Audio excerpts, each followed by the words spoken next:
It always comes to this.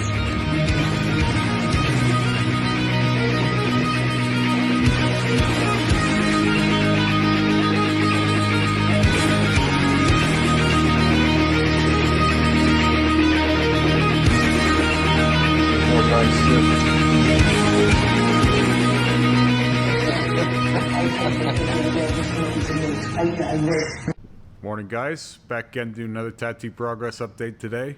Guess I shouldn't say morning, as it's actually the afternoon here, but you know, I've got my intro that I like to stick to. Yeah, just got done getting tattooed by Rick. Obviously have a session with Rick every week. I still get so many people asking me how often I get tattooed for some reason, even though I've been pretty clear about this. I get tattooed twice a week. I've been getting tattooed twice a week, more or less, for over a decade now. I did have a period where I slowed down to just a session a week for a little while, but it's primarily been working with two artists, currently Terry and Rick. Before that it was Rick and Lee, and prior to that it was Lee and another artist, and before that it was between 2 to 5 sessions a week with all different artists. I've been tattooed by, I believe, 36 separate people now, counting Ashlyn, who just tattooed me recently. Some of those with a regular basis and some of those with no regular basis. It was rare that I only was tattooed by someone once, but there have been a few people that I only worked with one time for all kinds of reasons, like maybe I was visiting a city or whatever the case was, but usually I'm fairly regular with the artists I've worked with.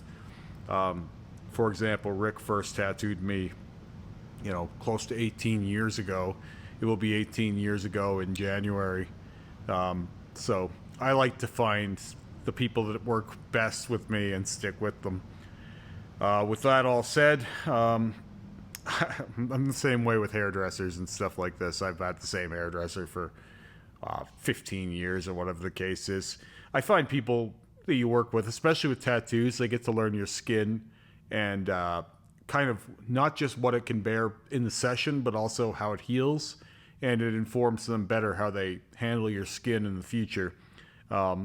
So it does make a difference. I have a friend that recently just went to see an artist in Europe, and the artist was not familiar with their skin.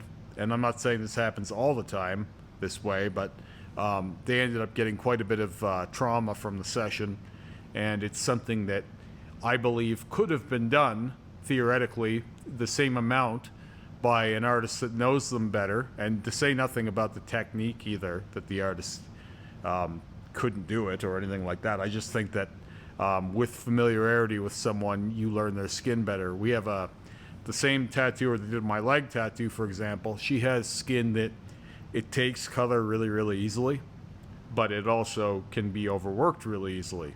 So that's only something that you learn about her by tattooing her. So if you were to tattoo her the same way as you tattooed someone like me, for example, you could really injure her. Like my skin can take quite a bit of punishment. People would probably think that it's getting weaker over the years because it's had so many layers, but it's actually the opposite. It seems to be getting stronger, definitely bounces back quicker, and seemingly there's almost nothing you can do to me that I can't heal anymore. The session I had with Ashlyn, ironically, is healing hard, and I've talked a little bit about that. It's in recovery, though. It's not getting worse. It's getting better, and I will be showing it off at some point. I'm not wearing shorts again. I don't default to shorts, so I will show you guys how that's healing and how it's healed in a period of time here. Whenever it's mostly healed, I'll do a video specifically on that before we do the second session on it, because I do have 2 more sessions on it. But that is a scenario where I could very easily see, with how that tattoo went, someone getting an infection or potentially overreacting and thinking it was infected and making it worse. That's a big thing. But my body's pretty good at fighting these things off, and I didn't want to have to take antibiotics because I've got a really good gut biome, very clearly. You can't fake it, right? I was just tattooed 4 days ago by Terry, and this piece is fully peeled and has been for over a day. And by the way, it didn't change much. I will get more into that. There's no way to fake what I've been saying to you guys about my healing speed. I do have times I'll say I heal in between 2 to 3 days, and people say, well, that's impossible. Your skin can't heal that fast. Well, I don't know what to tell you about whether it is or isn't possible. I can only show you what is. And what has been facilitating me getting tattooed, 2 to 3 times a week for the last decade plus. And if I wasn't healing that quickly, at some point my body would shut down. There have been times when working on a spot, Rick has said your skin is starting to heal slower. We got to go work somewhere else or something. But for the most part, my body is a well-oiled machine, and it seems to have gotten accustomed to being tattooed at some point. I do remember when I was younger, getting tattooed somewhere would take between 4 to 6 days to heal. But then I was working with different artists kind of all the time then too. When I was working with 5 artists, kind of intermittently, changing artists for different projects, I was finding I was having different speeds of heal. So it definitely depends on not just how well the artist knows you, but also how they put the ink in. So it's not like everyone has a default healing speed or anything like that, but that they always heal a certain speed. It's also how well your body handles what that artist does technique wise. So there's a lot of factors that go into that, and so I always find it very hilarious when some expert will come in and say something like, you can't heal that fast, it's physically impossible, and everybody heals the same speed, it has to take this amount of time, or you say it's fully healed but it's not, or anything like that. It's there's way too many variables to be that fucking confident about any of that.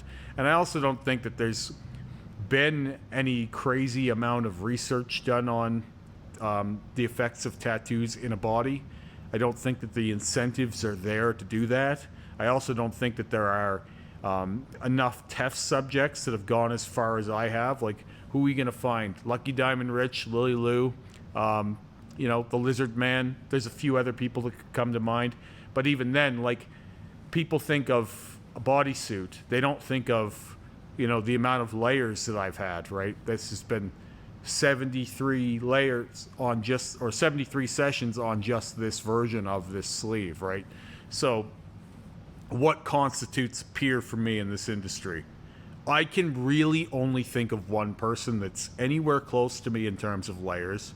This is not me bragging or over exaggerating either. The only person I can think of that's had into this many layers is Lily Lou, and even then, I don't know how accurate that is. The last podcast Lily Lou and I did, that still has yet to air, unfortunately, was going to be on their YouTube, but their YouTube got taken down probably for similar reasons that my TikTok and Instagram got taken down. We're in a culture where pretty much anything that goes against the grain can get you in trouble, and just looking different is enough to go against the grain. And it's a socially accepted thing to hate on, which there are few of these days, even though I think people have just about had enough of that, and I see a lot of that making a comeback, full stop. The podcast that we did last was to air on their channel, because we did the 2 on mine, and truth be told, it was the best podcast we've done. One of the conversations that we had for quite a while, we spent 35 minutes talking about, it was done in four segments, that interview. We had 4 subjects that were pretty defined, but we kept it pretty loose, and one of them was the subject of who is the most tattooed person who had ever lived. And Lily Lou expressed that at one point they considered going for the record as well, because they also don't believe that Lucky Diamond Rich is the record holder, and floating kind of the conversation that, you know, is it really me? Is it really Lily Lou? And also, how do we count these things? I don't think there's anyone who's had more hours done than me. I don't think there's anyone who's had more layers than me, but obviously I don't have my insides tattooed. I don't have my lips tattooed. I don't have all kinds of things tattooed that these guys have tattooed. So do we care about layers? Do we care about hours? What do we care about? And there was no real necessary agreed upon criteria at the end of things. It was just kind of that there are more than one way to count that. It's not necessarily an A to Z or a 1 to 10, right? There's more than one way to be the most tattooed person that's ever lived. And I don't think that there's any argument that the way that we're doing it is accurate. I think it's false, but it is what it is. With that said, there's all these health concerns, right?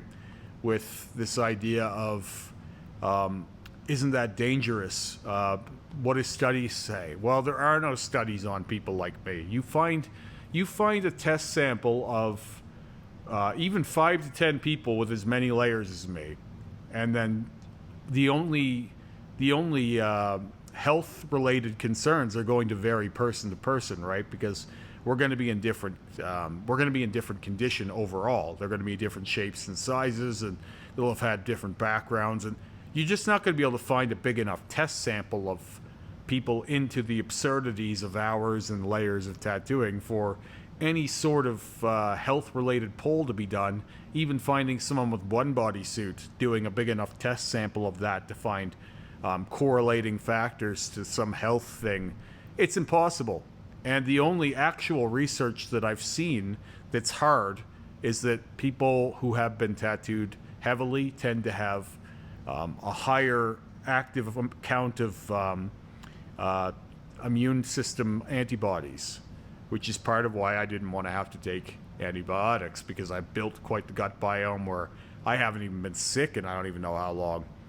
When I had my hand tattoo infected back in 2017 or 2018 or whenever it was, I had to call in sick because I had ooze draining from my knuckles, and my coworker, the other boss at my old job, he said to his wife, "I'm going to the store. You call an ambulance because Jer must be dying," because I had an over 10-year unblemished no sick day record. At my current position, as the shop manager of Rocky Mountain, I haven't had a sick day yet. And I probably never will take one. And probably never will need to either. It's not a case of suffering in silence. None of my tattoo journey is. The moment I have anything irregular develop anywhere on my body, I'm going to tell you guys about it. I told you guys about my hard healing on my leg. Part of this vlog series is because I used to write. To be told, I used to write a lot, and this has kind of replaced that for me. This is my log of the journey, whether it's good or bad. I'm telling you guys the way I feel, the way it's going, and showing you guys the way these things are aging and healing, and there is no room for any form of discrepancy, right? If this stuff stopped healing well, right, you would know immediately, because I'm not hiding it from you. I'm telling you. If I developed some kind of a skin reaction, some kind of illness from all this ink in me, which is an unprecedented amount by all accounts, you guys would know, because I can't hide it. If I stop showing up and doing these, the idea is going to be that I either got bored of it or I died. And in either case, I'll just tell you guys if I'm getting sick or ill or whatever, or I can't keep this up. But I had a moment today where I'm sitting through this 73rd session on this sleeve, which is wrapped because today I was bleeding more than I was last week, and I didn't want to take this off. Some weeks you bleed more than others, and I don't want to get into that. I had a moment where I thought, I don't really ever want to not do this. I've learned more about myself and why I am the way I am through this medium than almost any other. I used to tell people in the kitchen when I was still a chef. I cooked for 20 years and ran a restaurant for 13 years. I used to tell people all the time, I've learned more on the line than I've learned anywhere else in life. And I still think that's probably true, but the only other place that I've learned maybe more or the same amount has been through tattoo sessions, because you spend a lot of time in either case in stress and in discomfort. And same thing, in a busy rush on the line, there's a lot of discomfort, and you just have to get good at dealing with it, right? You just have to get good at being in the experience. You can't outrun the experience. You can't outlive it. You've got to outlive it. You can't blast through it. You have to get comfortable in it, right? You're going to be there a while. And when you do that, everything else in life gets easier as well. You get used to discomfort in all forms, and it becomes easier to deal with discomfort when it hits you randomly, right? And I think the day I stop experiencing discomfort on a fairly regular basis, I'm going to be less good, or not as good at reacting to discomfort when it finds me. And I think that a big part of what's happening in our culture these days and why people are as unhappy as they are, or lonely or miserable, and there's a lot of that, I see it in my comment section, is that we're not going through adversity perpetually the way that we're supposed to as a species. And so these are ways that we can seek that out, some kind of chosen adversity, and it builds the character that we're not building through having to hunt for our meals, or having to do really hard physical labor to provide for our family, the way that we used to have to build our own tools and things like that. As a species are behind and beneath most of us these days, and so we don't get a lot of discomfort through our daily activities. And so finding meaning in the grind and the suffering and stuff is something you have to choose these days for the most part, and most people aren't doing that. And so we're in a place where we're very unhappy. Anyway, this has been my TED Talk. This one's got a little longer than I expected. Turns out I had a lot to say, so I'll be talking to you guys here again in a few days when I have another session with Terry. It's going to be a big one. It's going to be a painful one, and I'm looking forward to it. So I'll talk to you guys again soon. Have a great day.